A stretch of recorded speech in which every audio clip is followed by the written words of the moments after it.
šajā maģiskajā... Ko es tur redzēju? Es jau esmu izdzēsts. Jā, savā maģiskajā man ārkārtīgi patika tavs pirāta koptēls. Kā jūs līdz tam nonācāt? Paldies filmas vizuālistiem, ģērbēju departamentam. Tā patiešām bija viņa ideja, kad Versace ir kaut arī epizodisks tēls, bet ļoti spilgts. Un tas patiešām izdevās. Jāsaka, viņš ir tāds... Mēs teiktu, tāds īsts rokstārs.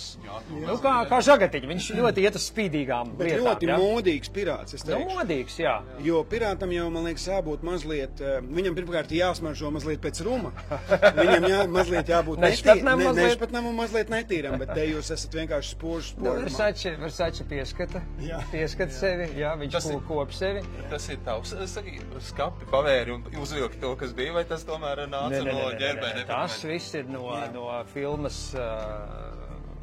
skapja lielā. Redzat, puiši šo gredzenu? Jā. Tas nav tas gredzens, bet Versacem bija ļoti, skaists, protams, krāšņs zelta gredzens, bet ar uzrakstu nosce ipsum te, ja nemaldos latīņu valodā, tad izzini sevi, zini pats sevi. Un tas man likās tik ārkārtīgi interesanti, ka pirātam tādam negantniekam ir tāds,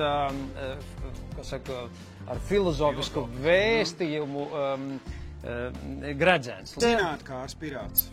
Grūti pateikt, vai nu viņš zina, kā laupījumos viņš jau ņēma, ko varēja dabūt, kas spīdīgāks. Varbūt viņš to gredzenu kādam bija paņēmis. Bet tu domā, ka viņš viņu nopelnīja? Uzskala. Bet labi, visiem jau cilvēkiem interesē kāds kurios, filmēšanas kurios.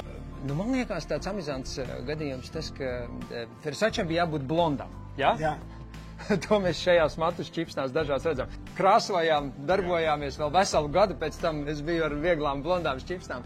Bet, man liekas, amizantākais bija tas, ka Versace tomēr lielākoties staigāja ar cepoņu. Runāt var. Runāt var daudz, bet ir jāredz. Draugi, mīļie, kinoteātros. No 20. oktobra Ēriks Akmenssirds laipni lūgti. Skatīsimies kopā.